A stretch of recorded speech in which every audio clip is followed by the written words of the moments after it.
Welcome to SVG-TV's news for Friday, April 4th, 2025. I'm Triska Campbell with the details. With St. Vincent and the Grenadines, along with other Caribbean countries, expected to face a 10% tariff on exports to the United States starting April 5th, 2025. Minister of Agriculture, Forestry, Fisheries, Industry and Labor, Suboto Caesar, addressed the nation regarding the matter. In his statement, he highlighted that the issue of imported inflation must be managed effectively to cushion the effects on the local economy. The measure, announced on Wednesday afternoon by President Donald Trump, is part of a broader global strategy targeting nearly 60 nations, with tariffs ranging from 10% to 49%. Minister Caesar said during a cabinet meeting, a task force was established to assess and mitigate the impact of the new tariff regime, particularly on food prices in SVG. He emphasized that efforts would be made to ramp up local food production, stressing that food must always be available, affordable, and accessible to the population. One sure way of ensuring that we are not negatively impacted by the changes which are taking place globally is to produce more food within our borders. Over the upcoming days and weeks, we are going to see an increase in the activities by the Ministry of Agriculture, Forestry, Fisheries, Rural Transformation, Industry and Labor as it pertains to our quest to improve, to increase the production of food in our country. Already, we have witnessed over the past few days, we have imported 17,500 day-old broiler chicks, and these were distributed to farmers. Some farmers made payments a few months ago, and because of a technical issue at the hatchery, were not able to receive their day-old chicks, and we were able to accomplish that a few days ago. Tomorrow, we will be receiving from Gale's Hatchery in Barbados another large quantity of day-old chicks, which will be distributed to over 200 farmers in the country. We have placed another order for 10,000 day-old chicks, and these are expected in the next 2 weeks. Minister Caesar also noted that over the last 24 hours, his ministry has been highly active in initiating renovation work at various buying depots to improve efficiency of the food supply chain. Contractors have been assigned to the depots in Lourdes, in Lanley Park, in Lacqua, and we are going to work with a contractor on the leeward side for repair works to be done to the Belmont facility. This is to ensure that our farmers, that they have an opportunity and an avenue to be able to bring the produce. The produce will be collected and sorted, farmers will be paid, and we will be able to distribute this food to stakeholders in the supply chain. I'm having this discussion today, the new tariff regime, against the backdrop that we are still grappling with the many vagaries of climate change, that we are addressing different challenges as it pertains to the high price of fertilizer globally. And we have done an excellent job as a government post the hurricane of last year to ensure that we continue to support our farmers. We are going to face a very important period, and I want to speak to the citizens of St. Vincent and the Grenadines and to ask you for your full cooperation. Regarding the national program launched 6 months ago to enhance food production in backyards, which has already reached over 1,000 homes, the minister stated that efforts will be redoubled to extend this initiative to 3,000 homes in the coming weeks. This is to ensure that when you have your disposable income, that you will be able to produce enough food at home so that you will be spending less at the different markets on food. We have to always appreciate the fact that St. Vincent and the Grenadines is considered the breadbasket of the Southern Caribbean. There are many islands already, since the announcements yesterday, have started to knock on our doors, and they are looking to St. Vincent and the Grenadines to export food to them. It is going to be important, if we are to meet the demands from the export angle, that the families, the community-based organizations, the churches, the youth groups, the NGOs, that we all come together and create a platform to increase the production of food. I want to thank the Farmers Support Company for the role that it has played over the last months to provide support to the Ministry of Agriculture. Over the coming days, we are going to re-establish the efforts to have in St. Vincent and the Grenadines a national land bank program whereby persons who have lands available and the wish for these lands to be placed into the hands of farmers, they can come in to the FSC. And if there are persons who want to get into farming, if you want to expand your production, you can have a conversation with the FSC, because we have to make these lands available to our farmers. Minister Caesar further noted that schools have proven to be valuable platforms for advancing the cause of food and nutrition security. He indicated that students would be called upon to participate in the national response strategy aimed at boosting local food production. So that when you go to the marketplace, that you will not see a significant inflation, a significant increase in the price of food. This may sound something that is very difficult to achieve, but with the efforts of all, once there is solidarity, we will be able to turn around the production at our agriculture stations to ensure that we have the necessary seedlings available on time, so that the backyard farmers, the producers who are ensuring that we have food on our tables in St. Vincent and the Grenadines and for export, the persons who are working in the supply chain to provide food for the expanding hospitality industry, that we are all proud of the work that we will be doing. In life, you will always face challenges, but I am comforted that in this ministry we have the necessary technical skills, we have the international partnerships, and we will be able to work with every single member of our society to ensure that when we experience this whole situation and scenario of the pending imported inflation, that we will not be impacted in St. Vincent and the Grenadines in a negative way. Additionally, the minister pointed out that many individuals have developed a preference for imported foods over the years. He emphasized that the current situation calls for a renewed focus on locally produced food and the need to introduce young people to these products. The government will also collaborate with various agencies to launch a national outreach program and food campaign starting next week, aimed at increasing local food production. This initiative is expected to be a key component of the country's response to U.S. tariffs and its potential impact on food security.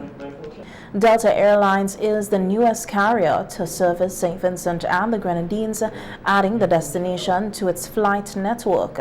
This announcement was made by Minister of Tourism Carlos James at a press conference today. The non-stop flights will operate out of Atlanta, Georgia, starting on December 20th, 2025. Thanks to Delta Airlines, beginning December 20th, 2025, visitors will have convenient daily access aboard Delta's state-of-the-art Boeing 737, offering a seamless and comfortable journey to a world-class attractions, thriving business community, and stunning landscapes here in St. Vincent and the Grenadines. I am indeed pleased to announce this here, following a record-breaking year in stayover arrivals to the destination. We are delighted to welcome Delta Airlines to St. Vincent and the Grenadines, and particularly to Argyle International Airport. And this strategic partnership will strengthen the connection and connectivity between the destination, St. Vincent and the Grenadines, and one of our major source markets, the United States. The minister expressed that the partnership with the Delta Airline bodes well for tourism in the country, as it will make air travel more accessible for visitors from new destinations. We continue to make the destination more accessible to visitors by leveraging these strategic partnerships within the tourism sector. And just to outline in detail, flights from December the 20th, Atlanta to Argyle International Airport. The flights will operate daily to St. Vincent and the Grenadines. And we're looking at a midday arrival, roughly anytime between 2 and 3 in the afternoon. The flight will load from on the Delta platform in terms of persons who are looking to book within the few coming days, and we are hoping we can attract more visitors to the destination and have a lot more people coming to discover, enjoy and indulge in what St. Vincent and the Grenadines has to offer. Minister James added that with a steady increase in stayover visitor arrivals, St. Vincent and the Grenadines has positioned itself as a premier tourism destination in the region. The Chief Executive Officer of the SVG Tourism Authority recalled that after meeting with Delta Airlines in February, they were confident in securing the airline's commitment to make SVG a new destination. Of course, coming from us, it was just going to happen. And of course, we stayed in contact and we were exchanging. We worked along with them, providing information, pertinent information to them. And of course, I knew it was going to happen, but I'm so happy that the announcement has come this early rather than later. Of course, there is a reason for that. Persons need to plan, they need to book their flights, and it's great to have another city within the U.S. which is another option for persons to get to St. Vincent and the Grenadines. We look forward to them being here on the 20th of December, and of course there will be additional airlift for us, and we encourage persons to come to our beautiful island.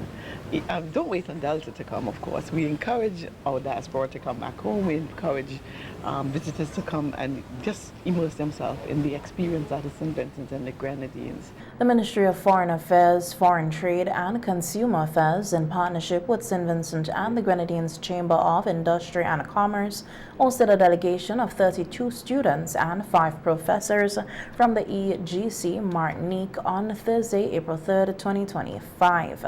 In a news release, the ministry stated that the one-day visit was a key part of the International Caribbean Mission aboard the MSC Victorious cruise ship.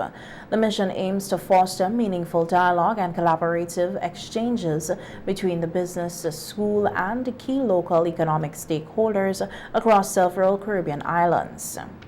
According to the ministry, under the leadership of Livia Sirline, Professor of Marketing, Communication, Innovation and Design Thinking at EGC Martinique, the mission provided a valuable opportunity for mutual learning and growth engagement activities during the visit while in St. Vincent and the Grenadines.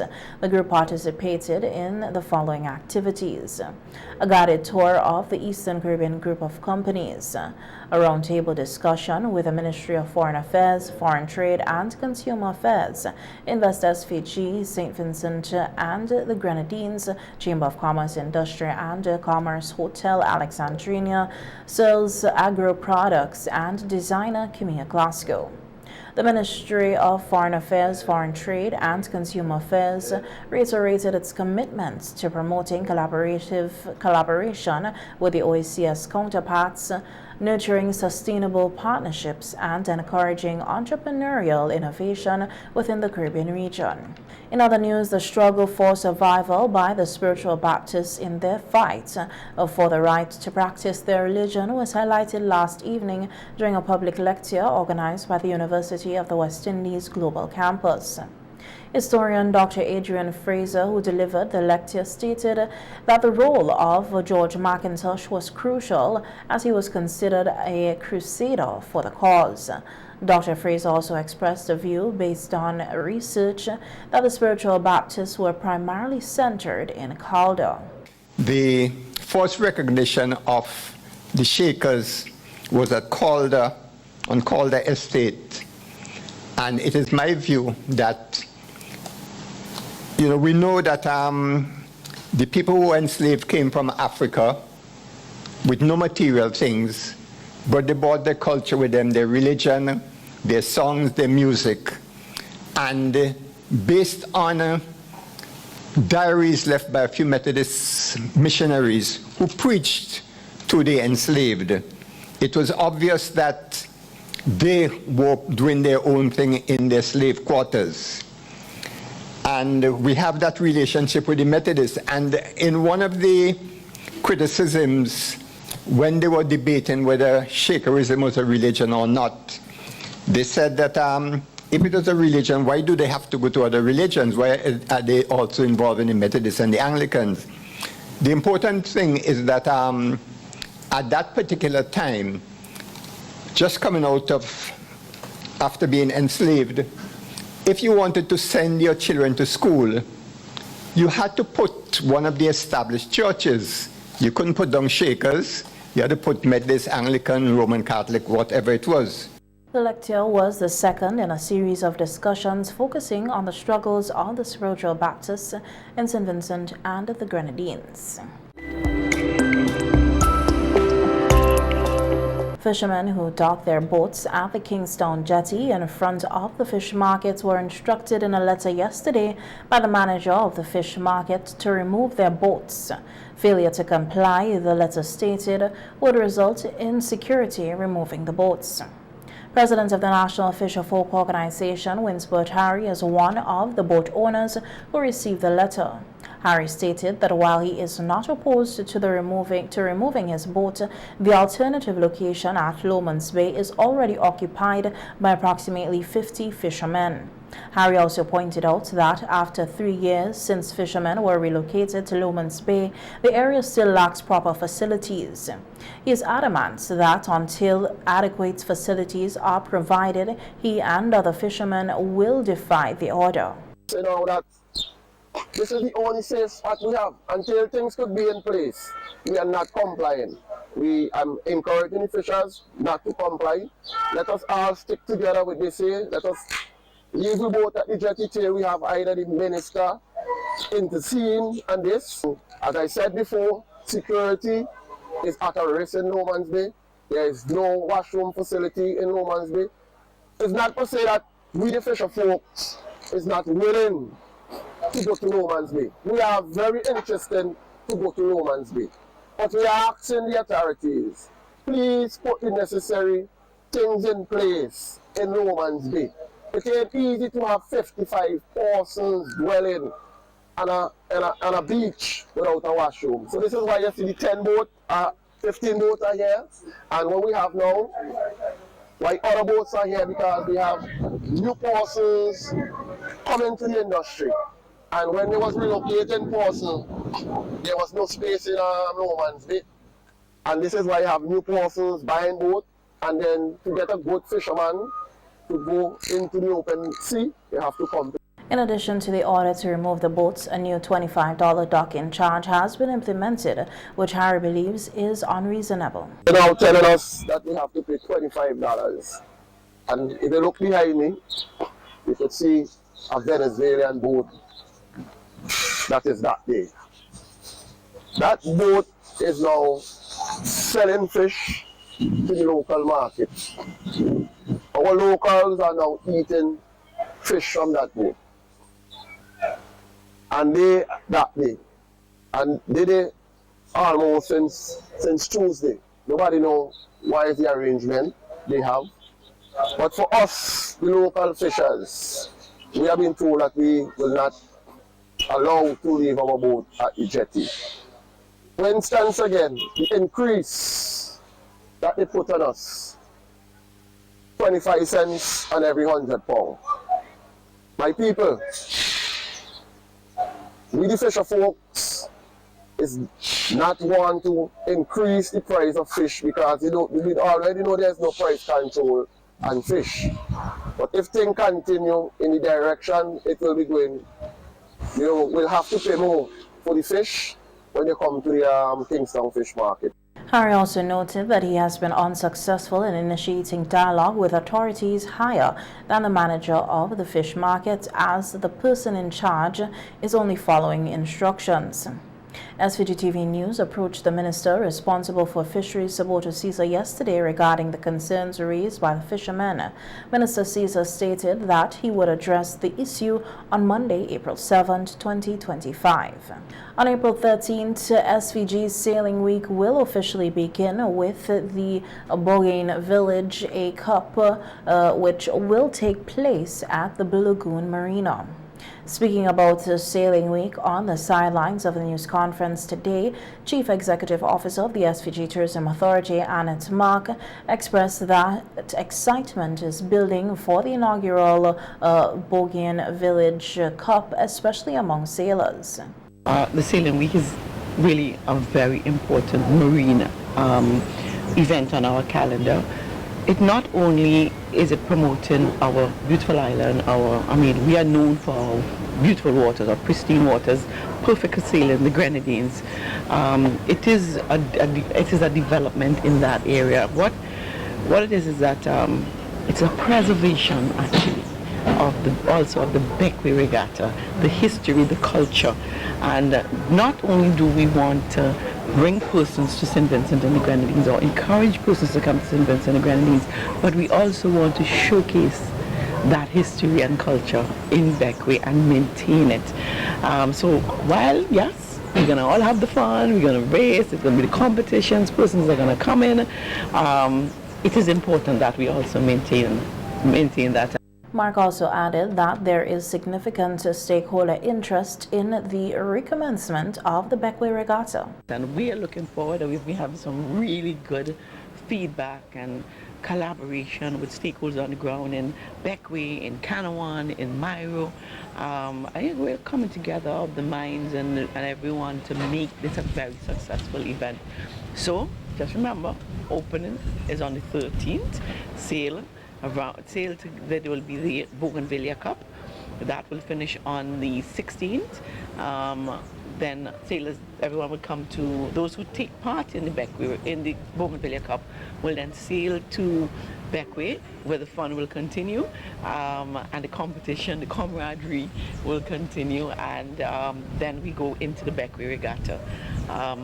We are looking forward to it. It's quite exciting for us, and we are looking for this event, this marine event, this particular very important marine event, to just go from strength to strength. We have other announcements, but unfortunately I have to wait until the end of the Beckway Regatta before we make some other very important announcements in respect to the Sailing Week for next year. The UBEC-CIREC SVG Food and Security Project in St. Vincent and the Grenadines recently held a training session focused on the use and maintenance of small machinery.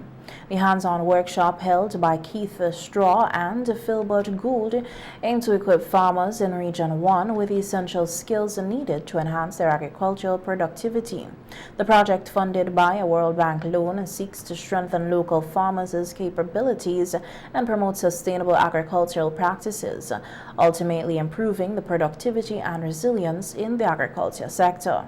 According to Keith Straw, an extension officer with the Ministry of Agriculture, farmers have embraced the technology well and are eager to integrate it into their farming practices. Currently, this morning, training farmers as to the use, maintenance, and help them to understand about the machines more, that will help them to use them on the farm more effectively and more appropriately. This session went well. Farmers have accepted the technology well, and they have showed their enthusiastic mentalities to continue and to use the technology as they see it fit going along. I see this being a very positive thing for the farmers in the communities, because they have already shown their interest and commitment as to using technology and getting it done, and it's been good so far.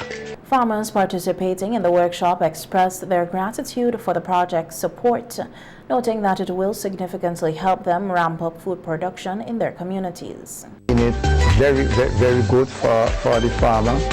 It's a part to enhance my life and the life of my family. And I pray that God will continue to bless these donors who will continue to contribute to farmers here in St. Louis. Since I'm in possession of this piece of equipment, it has saved me hundreds of dollars. For the area that you normally pay a workman when he or she comes and gives you 2 to 3 hours work, you having this equipment in your possession, you can do a lot more, which is more beneficial, less costly, and once you produce, I'm sure that it will benefit the family and the community and St. Vincent and the Grenadines in general. They will enhance the quality of my produce, and also they will contribute to better farming, better quality and quantity of produce.